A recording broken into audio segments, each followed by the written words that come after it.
Oke, mungkin sebagai introduction kayak brainstorming gitu ya. Ada yang tahu nggak hydrology itu apa? What is hydrology?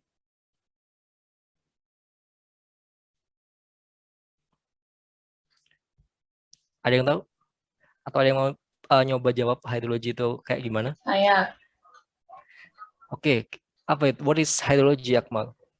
ilmu yang mempelajari tentang keairan gitu menurutku. Oke, can you translate the sentence to English? Hydrology is Uh, a field, maybe a field about the water knowledge. I don't okay. know. Hydrology is like it's like a science which study about several fields like water engineering, water resources engineering. Jadi kalau hydro ini kan lebih ke water gitu kan, water. Logi itu kan lebih ke kayak science gitu. Jadi sebenarnya lebih gampangnya seperti itu. Kalau misalnya geoteknologi, geoteknologi itu kan berarti geotek ini kan sipil di bidang tanah. Logi berarti science, berarti ilmu yang belajar tentang geotek. So that's a science which study about geotechnical engineering kayak gitu. Apalagi ya misalnya yang ada logi-loginya itu kan ada banyak kan, kurang lebih seperti itu. Oke, jadi hidrologi emang sains yang emang berhubungan sama air. Jadi kalau misalnya nanti kalian ada mata kuliah tertentu, itu pasti kita akan berhubungan langsung dengan hidrologi. Karena untuk ke desain keairan, desain air ya, desain bangunan air, maksudnya desain bangunan air, itu basicnya adalah hidrologi sama hidrolika. Ada yang tahu bedanya nggak? What is the difference of hydrology and hydraulics? Ada slide-nya nggak ya? Oke. Jadi kalau misalnya hydrology itu lebih ke ilmu yang mempelajari kayak siklus air gitu kan. Kan kalian udah lihat tadi siklus airnya seperti apa. Jadi kayak evaporasi, infiltrasi dan lain sebagainya. Kita tuh belajarnya itu airnya. Jadi kalau misalnya desain struktur atau desain gedung itu kan kita bisa gambar kan, bisa gambar kayak di AutoCAD atau nanti di software kayak SAP dan lain-lain. Itu kan sesuatu yang bisa kita didesain oleh manusia kayak gitu kan. Nah, kalau misalnya bangunan air, kita kan pengen menampung air kayak misalnya embung, bendungan, dam, apa lagi ya? Intinya kayak gitu. Intinya ini kan air itu adalah sesuatu yang we cannot predict the water volume. Iya kan? Maksudnya hujan di Bekasi beda sama hujan di Depok. Hujan di Jogja beda sama hujan di Surabaya atau Semarang kayak gitu. Sehingga desain bangunan air nanti itu pasti beda-beda. Jadi misalnya kita punya suatu software gedung itu kan udah didesain di kota Jogja misalnya, mungkin ini bisa diaplikasikan di kota Semarang atau di kota yang lain kayak gitu. Mungkin beda di gaya gempa dan lain-lain. Cuman kan bentuknya kan sama. Tapi kalau bangunan air itu pasti beda karena karakteristik hujan di masing-masing daerah kan beda. Kadang ada yang di atau satu daerah aja ada daerah yang kayak hujan, habis itu daerah ini nggak hujan. Ini hujan, ini nggak hujan kayak gitu. Nah, we will study about this, about rainfall and the phenomena water cycle. That's in hydrology. Nah, hydraulics is ini lebih ke bangunan airnya, lebih ke bangunan air. Jadi lebih ke water infrastructure, jadi lebih ke infrastruktur keairan. Jadi kalau misalnya kita pengen tahu dimensi bendungan, dimensi drainase, kemudian aliran yang mengalir di drainase, aliran yang mengalir di sungai atau di pipa-pipa kayak gitu. Nah, ini adalah ilmu yang dipelajari di hidrolika, di hydraulics kayak gitu. Jadi kalau hidrologi lebih ke airnya, nah hidrolika lebih bangunannya. Jadi ketika air udah masuk ke udah turun ke bumi, udah turun ke tanah, sehingga kita belajar hidrolikanya di situ. That's the difference of hydrology and hydraulics. Oke, do you know the examples of water-related disasters? Yang tahu artinya ini? Apakah kalian mengetahui contoh-contoh dari bencana alam yang berhubungan dengan air? Kira-kira apa aja? Bencana alam yang berhubungan dengan air, water-related. Anybody can mention about the disaster? Tsunami. Banjir. Tsunami, banjir. Apalagi?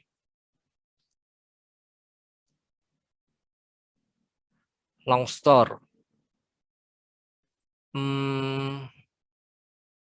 Ada lagi? Oke, kalau tsunami kan tsunami ya, tsunami. Kalau banjir ada. Erosi. Oke, erosi. Kalau banjir bahasa Inggrisnya apa? Flood bukan sih? Flood, ya, flooding. Flooding. Longsor?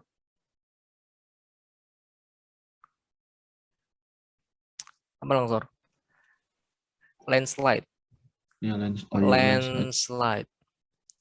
Erosi, erosion. Kayaknya sama aja erosion. Itu juga bisa pakai ini. Ada lagi nggak kira-kira examples of disaster, water-related disaster? Kurang lebih kayak gitu ya, terkait contoh-contoh bencana alam yang berhubungan dengan water. Karena kebanyakan kalau kita berbicara bencana alam kan lebih ke iklim gitu kan, ke iklim, ke alam. Nah itu biasanya lebih ke water, bisa ke tanah, soil, atau geotek. Jadi kalau landslide ini kita bisa aja disebabkan kalau nggak water, jadi kalau hujannya deras gitu kan bisa longsor kayak gitu kan. Bisa jadi karena faktor tanahnya nggak kuat. Jadi macam-macamnya seperti itu. Jadi lebih gampang dianalisis fenomenanya kalau misalnya berhubungan dengan bencana atau disasters. Oke, how do we say bangunan air in English? Jadi kalau misalnya tadi bangunan air, bahasa Inggrisnya apa? Biasanya, sepengetahuan kalian, atau apakah kita nyebutnya water infrastructure or should we say it as hydraulic structures?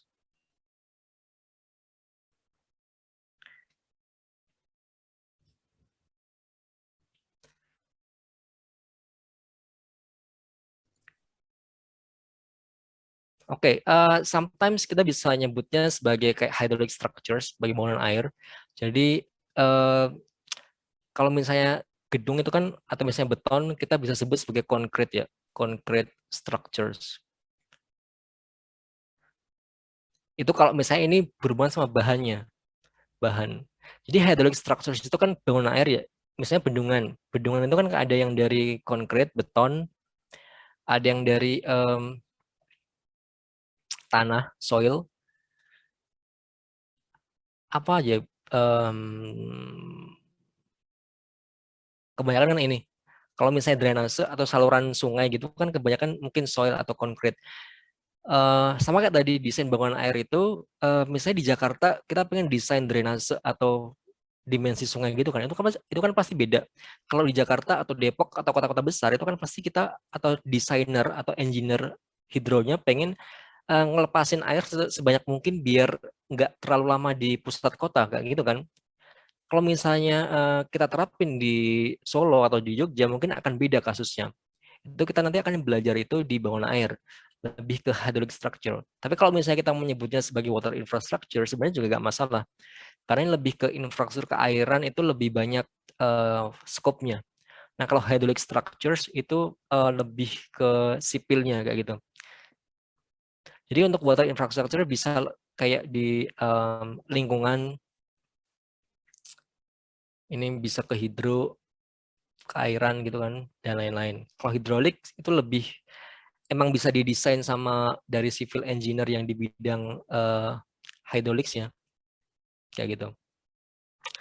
Oke, what do you know about the climate change? Arti dari climate change apa? Perubahan iklim, Bang. Oke, perubahan iklim ya, perubahan iklim. Perubahan iklim, irrigation, irigasi. Kalau dam, Bendungan. yes, bendungan. Coastal. Ada yang tahu coastal? Coastal itu tadi yang rumahnya 1,5 jam dari coastal. Setengah jam, 1 jaman. Pantai pesisir. Yes, pantai. Fluid mechanics ini lebih ke mekanika fluida ya, mekanika fluida. Ini hidrolika. Oke, nah ini, saya mau highlight yang bagian coastal ini. Biasanya itu kan kita nyebut pantai sebagai beach gitu kan. beach. Nah, kalau di bidang tank sipul itu kita jarang atau nggak pernah kalau misalnya kita pengen mendesain atau merekayasa suatu bangunan di pantai, itu bukan beach engineering ya, bukan beach engineering, tapi coastal engineering. Jadi kayak rekayasa di bidang pesisir atau pantai. Kita lebih prefer to mention the term with coastal instead of the beach. Oke, untuk irigasi kurang lebih yang ada di sawah kayaknya banyak ya. Ini kayak di pantai juga banyak ya, Roro dan kawan-kawan buat irigasi. Kalau dam mungkin banyaknya di bagian hulu ya, mungkin di Wonogiri, kemudian yang di hulu-hulunya. Jadi untuk di hidrologi ini nanti kita juga belajar kayak hulu sama hilir. Hulu sama hilir itu kayak gimana ya? Misalnya gini, hulu kan elevasinya lebih tinggi ya. Ini hilirnya. Nah biasanya bendungan itu usually we put that in the hulu atau upstream. Kita nyebutnya upstream part. Habis itu kalau hilir adalah downstream. Oke, sama halnya kalau misalnya banjir. Banjir itu kan bisa secara gravitasi, bisa secara apa istilahnya, aliran air kan. Nah, air kan mengalir dari hulu ke hilir.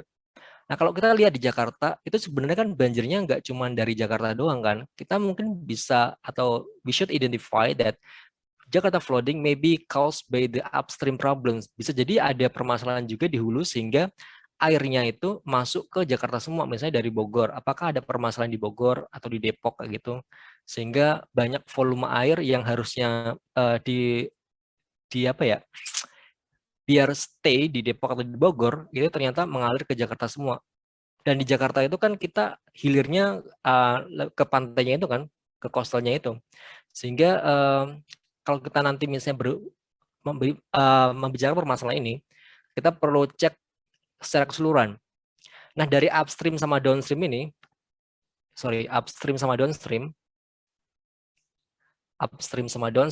nah kita biasanya ada yang membatasinya. Nah, ini namanya adalah DAS. DAS itu daerah aliran sungai. Atau kita bisa sebut sebagai watershed. Nah, kalau kita lihat di Jakarta itu kan dia masuk ke daerah aliran sungainya Ciliwung. Ciliwung itu dia dari Bogor, Depok sampai Jakarta itu kena semua. Nanti maybe next week I will provide the picture of the watershed ya. Jadi di hidrologi we will study about that, about the upstream, downstream, about the watershed. Jadi kita bisa tahu gimana cara melakukan kayak manajemen bencana, desain bangunan air, dan lain-lain kayak gitu. Kurang lebih seperti itu untuk yang hydraulic terms. Oh, ada tulisannya ternyata.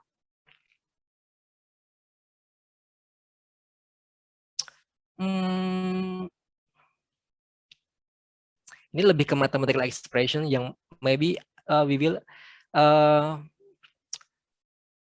will learn this further maybe in the next week meeting. So I think I will skip this first about the introduction of mathematical expression. Tapi kayaknya kalian udah familiar ya sama kayak rumus tekanan itu kan rho GH. Nah, kurang lebih nanti kita akan membaca gimana cara menulis rumus itu ke dalam suatu sentences. Kemudian ada measuring pressure di manometer, itu kurang lebih seperti apa.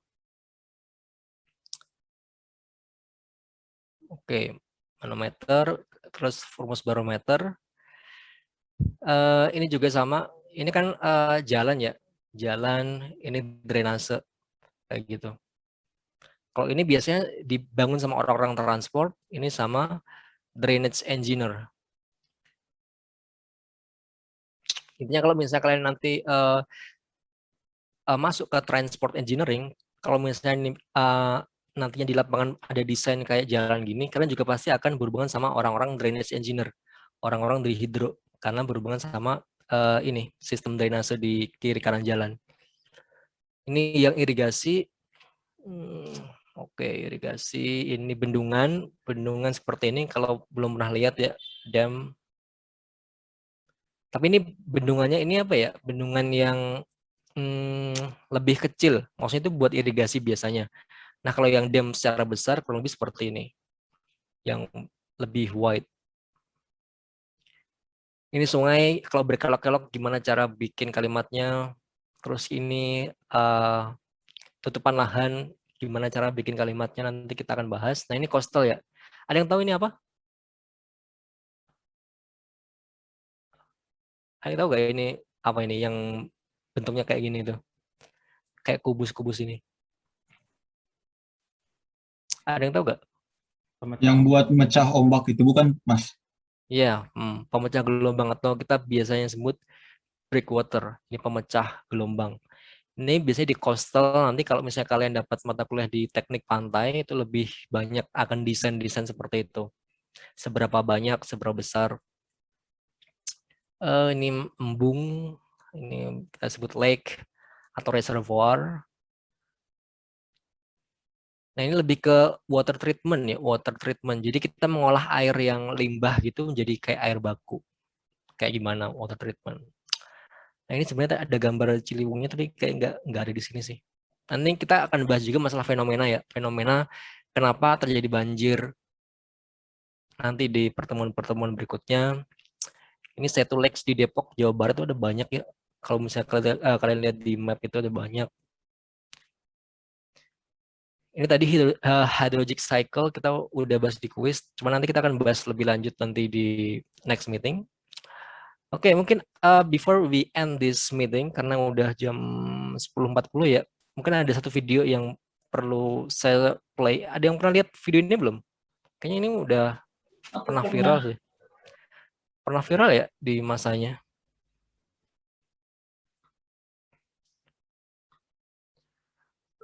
Share sound.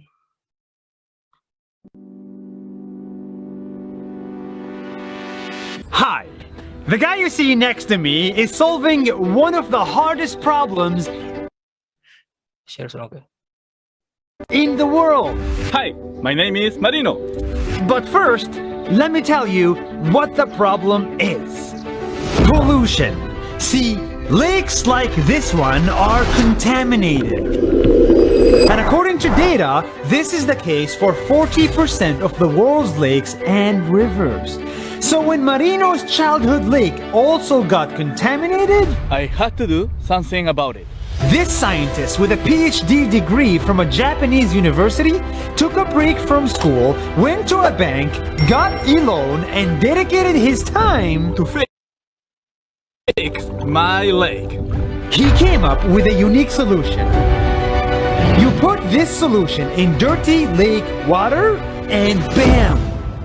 The solution attracts the contaminated particles and floats them to the top.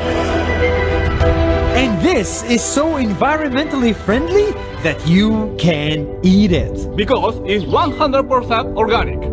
So after 15 minutes, you can see the difference between a clean and polluted water. If I can clean this cup, then I can clean whole lake. So he went to his childhood lake and dropped a ton of his solution, treated it with biofilters, nanotechnology, and crazy biology, and after a few months, he was able to transform the lake from this to this.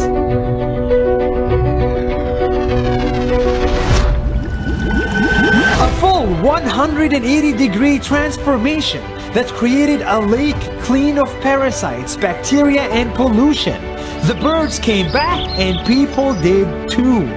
What is this method that you used? I use the nanotechnology, but the nanotechnology used in the wastewater treatment, but I use in the wetland and the natural habitat. And why don't more people do this? Because it's expensive and it's very hard, but it's not impossible. It's not impossible. That's why now Marino is thinking big. He wants to clean Peru's biggest lake.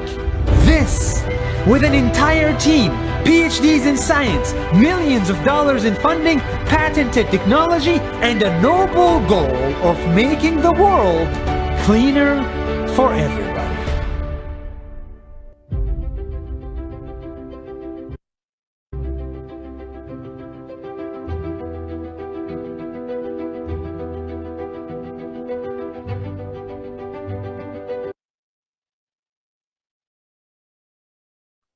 Oke, dari sini kan we found a lot of terms in hydraulics engineering or water resource engineering like contaminated. Wait.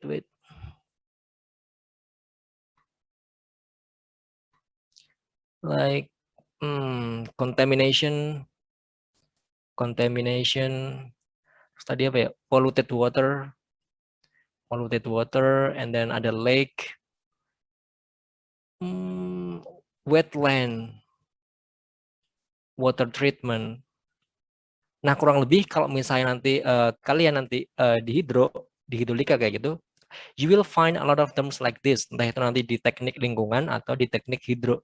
Karena sebenarnya permasalahan-permasalahan yang akan diselesaikan oleh engineer sipil di bidang itu kurang lebih seperti itu. Entah itu pencemaran, banjir, ya hal-hal yang berhubungan sama air kayak gitu. Beda sama teman-teman yang punya minat di kayak hard civil atau concrete civil atau yang di bidang struktur, mungkin akan beda kayak gitu. Oke, itu terkait itu. Kalau example discussion mungkin kita bahasnya next week aja, nggak apa-apa deh. Ini contoh kasus aja sih ketika presentasi nanti gimana. Ini dia pilih apa ya, kayak ada longsor deh. Longsor kayaknya.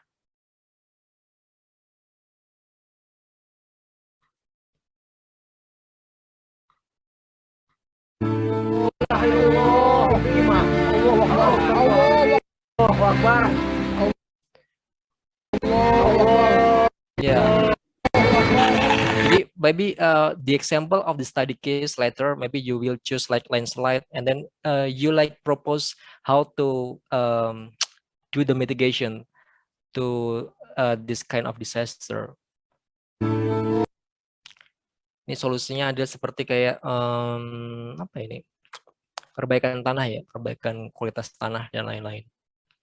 Kemudian if we take example in other countries, like in post and landslide, soil mopping, Hong Kong geotechnical engineering, we found several solutions. Okay, I think we will describe this like next week about the mathematical expression. From this meeting, any questions?